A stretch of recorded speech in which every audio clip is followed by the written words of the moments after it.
Hey guys, what's up? What's going on?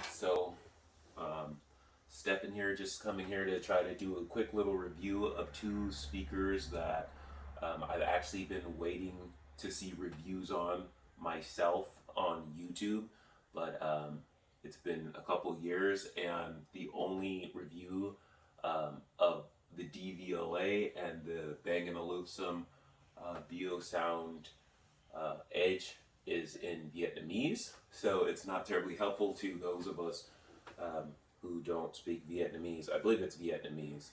You can translate the comments, but it's usually just biased people with their opinions and their preferences. I thought I'd get on here and give a little quick review as to some of the things.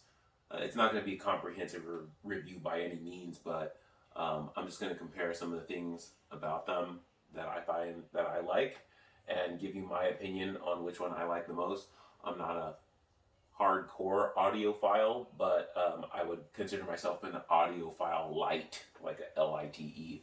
I like to have good sound, but I like to have it in a concise package, like a one kit caboodle thing. I don't like to have speakers and chords and stuff all over the place. We'll get into it, and I will get started with my review.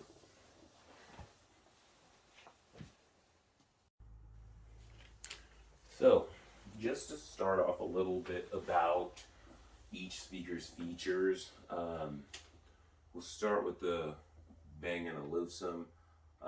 There's a 10-inch woofer, very deeply recessed, as you can see.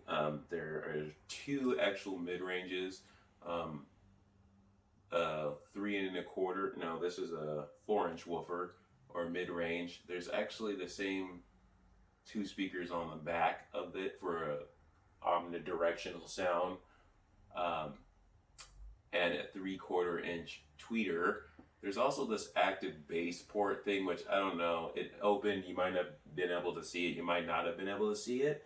But that is supposed to open the port as the volume goes up, so you get more accurate bass or more bass at a higher level. It remains closed at lower levels, and I believe the total power of this, I could be wrong, but it says that the peak power of the woofer is 425 watts, and the mid ranges combined and the tweeter are 200 watts, so that would be 625.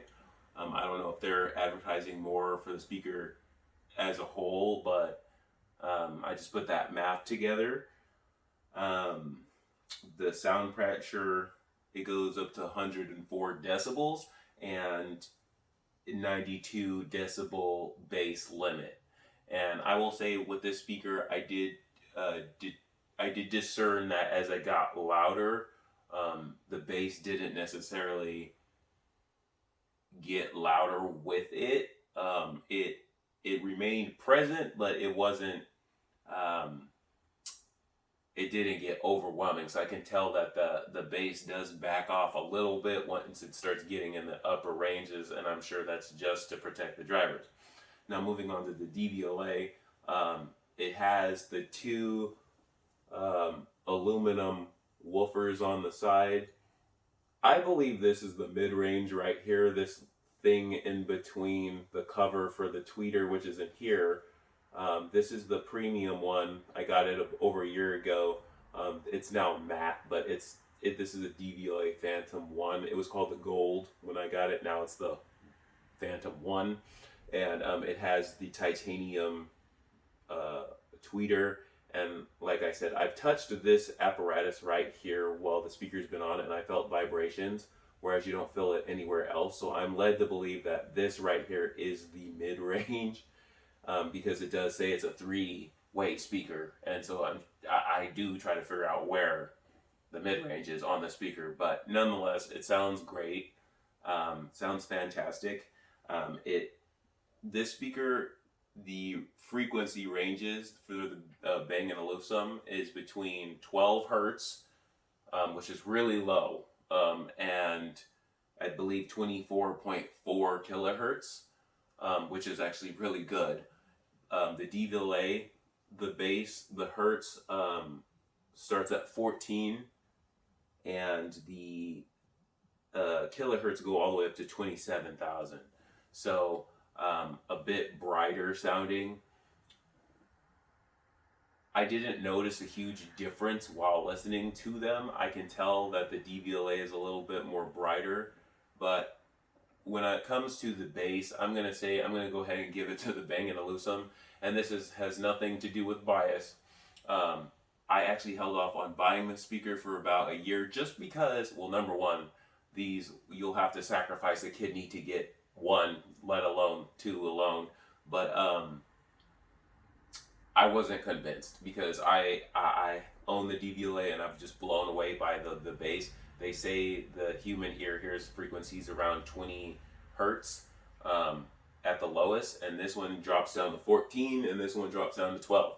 So they say after that you start to feel the bass. And so, with that said, I do prefer the bass line of the Bang& Olufsen. I feel like it goes just as deep and even a little bit deeper as described, and it just sounds more powerful at certain frequencies, and there's a bit more mid bass. It's not heavy on the mid bass, so it's still very smooth listening, but there are hands down notes in the bass line that I can hear on this, whereas this prefers only sub bass. Anybody who has a DVLA will probably know that.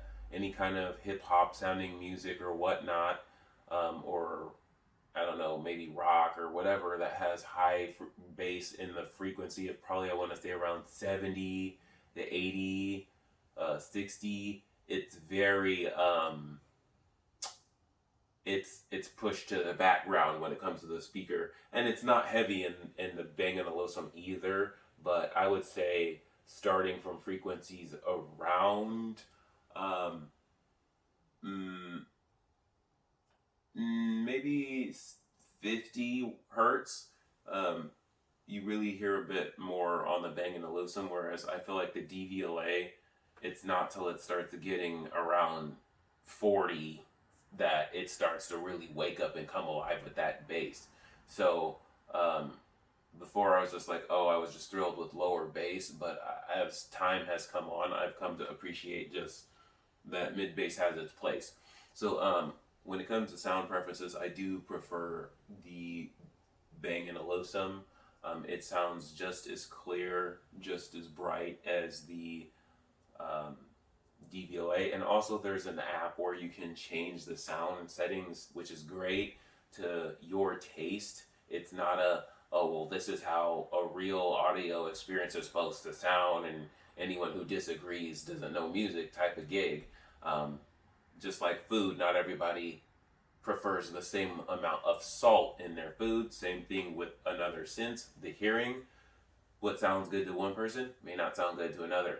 So these are both excellent speakers. The reason why I'm doing this review is because you may be determining which one to get. They're both around the same price. I believe the Bang & Olufsen is just a bit more. I got this one for $3,500 on Amazon. I got this one for $3,200 on Amazon, and it didn't come with a remote, but I bought a remote, was another $200. Now I believe this speaker comes with a remote. This one doesn't. You have to buy a separate remote if you want to control it from a remote, but they both have apps that you can control it in. But again, yeah, when it comes to sound, you'll be blown away by the DVLA. You'll also be blown away by the Bang & Olufsen. I do want to mention though that the DVLA, as the sound progresses upwards, the bass doesn't back off. So it gets louder with the music. And sometimes I wondered, like, are those speakers going to exceed their travel capacity? But they never do for some reason. So that's pretty impressive for the DVLA. With the Bang & Olufsen, I noticed that the sub will back off a little bit to preserve itself.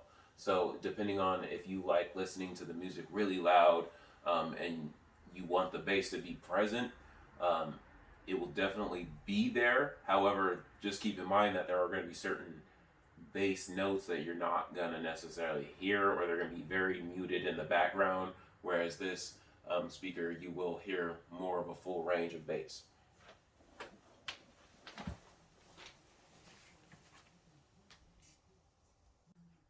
And then last but not least, I did just want to throw in the Diamond Box, because this is also another speaker that's a little bit on the premium side. It's once again one of those all-in-one packages. It has 8 uh, tweeters and 6 woofers, and when you press the sound mode button, it turns, I believe, 2 of the woofers into mid ranges, which sounds absolutely fantastic. It ranges from 35 hertz to, I believe it's 22 kilohertz. The thing I love about this speaker is it's boomy. It will drop down to 35 hertz and sound amazing. It doesn't struggle. It has a one of those, I forget what it's called. It's like a limiter, so it will just roll completely off at lower frequency levels. But it does sound really good. 35 hertz is pretty low. It's definitely in the sub category, and it has a battery life. I sprung for the bigger battery, so I think it's something crazy like 48 hours.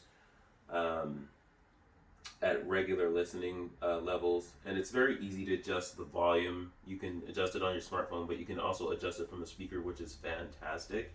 This one has some weird rolling mechanism where you roll it from side to side, which I felt like is gimmicky, but that's fine. And then this one has nothing on it and must be controlled either from the app on the phone or the remote control, which you can see. It's pretty intuitive, but again, it's always nice to be able to just run up and turn something down or adjust it to the volume level you just want it at versus having to do clicks or whatnot. And sometimes it's never in that golden listening volume. And so anyway, this one does do very great mid bass. Like I said, it's boomy. It's sometimes I prefer listening to this when I'm working out. It's just that heart pumping thump that you get that is just, there's a time and place for it. So this one is around $2,000. These ones are another grand higher than that. But if you like boomy bass, and this one gets down pretty low and it's clear, then I think that this might be a good option too for those who don't necessarily want you know, a refined listening experience. They want more boomy bass and like club type music where it has like trap beats and whatnot. Like this is definitely be more fun speaker for that kind of music. So that's my review. And hopefully that was helpful. I've been waiting for a review on these 2 speakers in English together, just because they're so close in price. I figure they must be competing in the same realm. So why has someone done a review? And this is just a bonus in there, just because I love this speaker and it has not disappointed. So thanks for tuning in, you guys.